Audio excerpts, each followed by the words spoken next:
Good morning, everybody. This is Ty Smith, my Renaissance man. Hope you guys are all doing good on this day. And like I said in my other introductory this is part two. I'm going to be going into the other segment of the particular person or people that told me about them being in an abusive relationship and now they're trying to figure out how to start all over. Okay, we're going to go ahead and just jump right on into this. That is a terrible thing to have to go through, okay? I had to sit there and I witnessed my mom being hit by a particular person. I'm not going to say his name. I know exactly who he is. I can remember every single thing. I can remember his fist hitting my mom's face. I can remember my mom fighting back in the bedroom, the whole thing. I know his name. I'm not going to say his name because I'm not trying to draw light into that, because that person he's a totally different person today, but it did happen when I was a kid, okay? So, one thing about that is that it can leave a traumatic effect on the brain. Again, that can be a post-traumatic stress disorder thing right there too. So I would say, like, in this time, it depends on how long ago you came out of that relationship, but as of right now, I would say the best thing to do is during that time that you was in the relationship, think of things that you wanted to do. You know, did you ever want to go, I don't know, kayaking? Did you ever want to go sightseeing? Did you ever want to go to the mountains? Did you ever want to go to a different country or something like that? Take that time to do you right now before going to another relationship, okay? Because the thing is that you need time to recover from all that, and especially if you was in there for many years, you need time to pretty much recover from that. Let the scars heal over.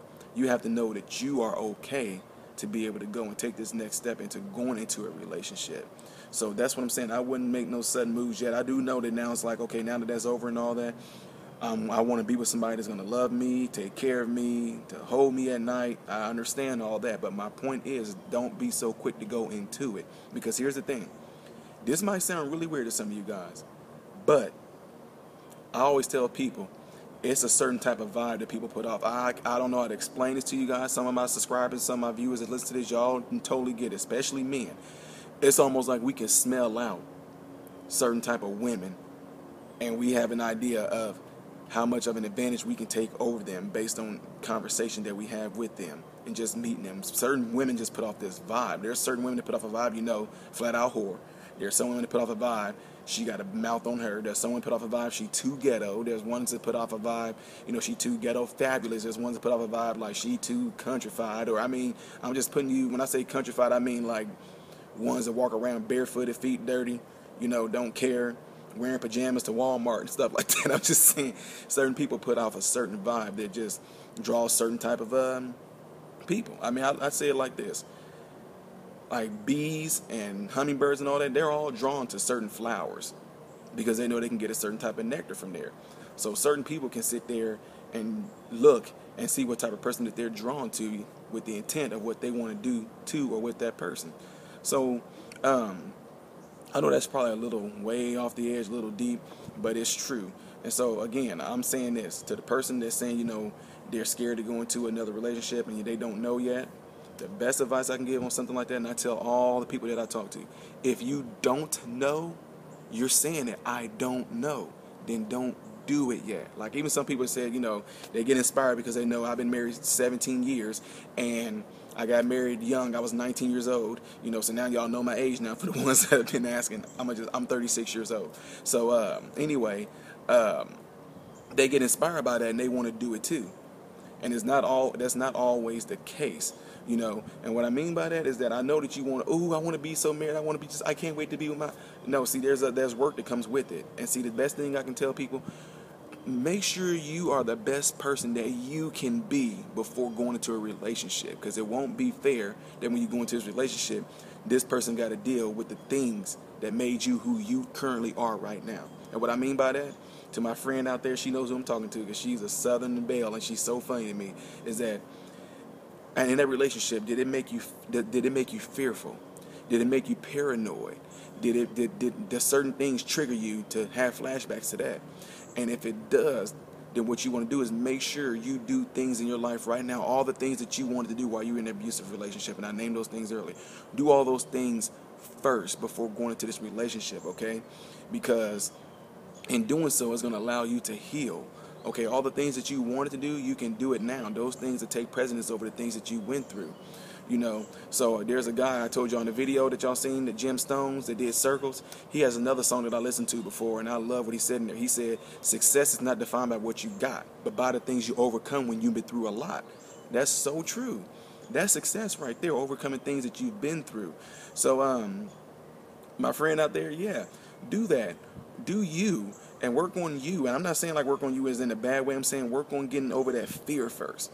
Get that out of the way. Work on getting over that paranoia of something. Work on getting over, if you know, I cannot imagine what type of things can trigger you to have a response. Like if you hear a man yell or raise his voice, I mean, anything can trigger that. So you got to make sure that you are over that before going into this next relationship, because what can happen is that, let's just say you with the guy, y'all dating, whatever like that, and if y'all talking, he looks at you and he just happened to go, you know what, you are, and the minute he does his hands like that, you freak out because you've been, it triggers something that you don't know if he's about to choke you. All he was getting ready to do is put his hands on your shoulder and just say, you have some beautiful hair, or you got beautiful eyes, or I just love your, and that can just trigger you to freak out. And all of a sudden he sees you jumping, he's like, wait a minute, what?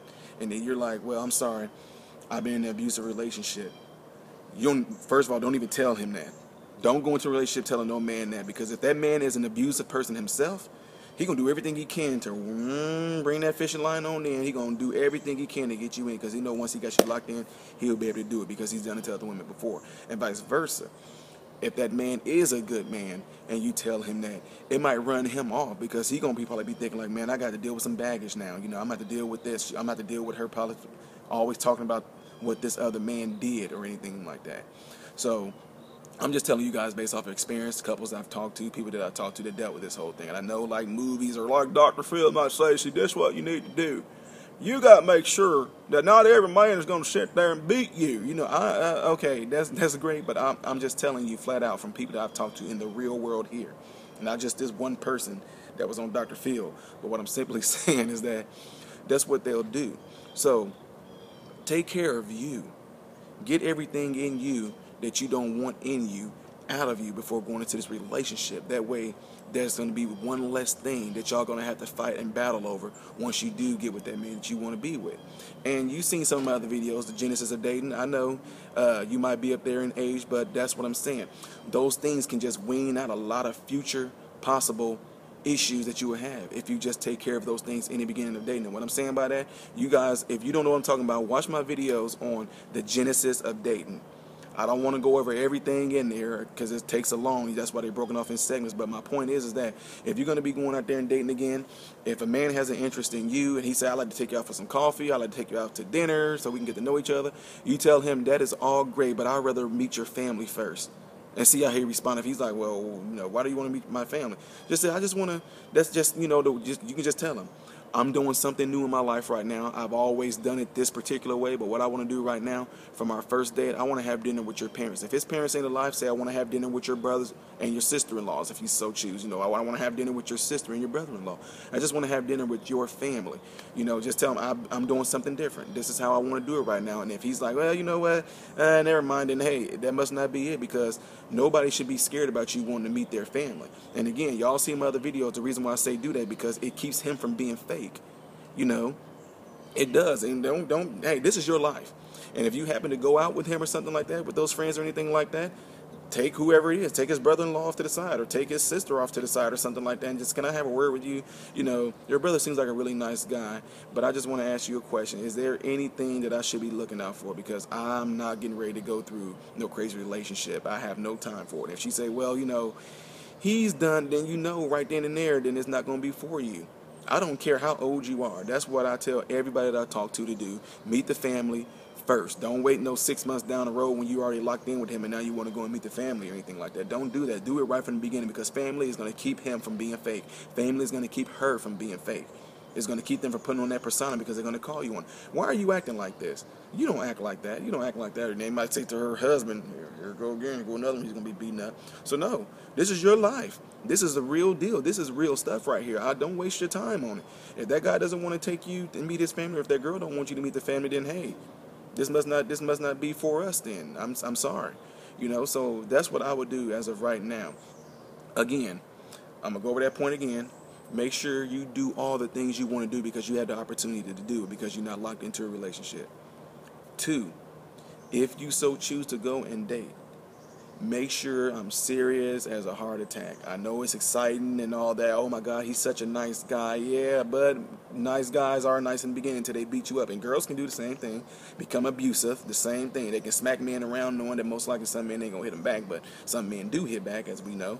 But my point is that that's why you want to go and meet the family first. I don't care who it is. If it was me, I'm married 17 years, but God forbid, me and my wife ain't never getting no divorce. But something like that happened, you starting all over, meet the family first. Meet the family first. Some people are going to disagree with me, but I do not care. But I'm just telling you, for the ones that have done it the way I told them to do it, they have successful marriages to this day, are still married because of that. The foundation is what does it, folks. If the foundation is set, and it's a strong foundation, I'm talking about what I'm saying foundation, I'm meaning like meeting the family. He can't be fake, she can't be fake. Got that all out of the way. Spend the first 10 dates, the first 10 dates with his family.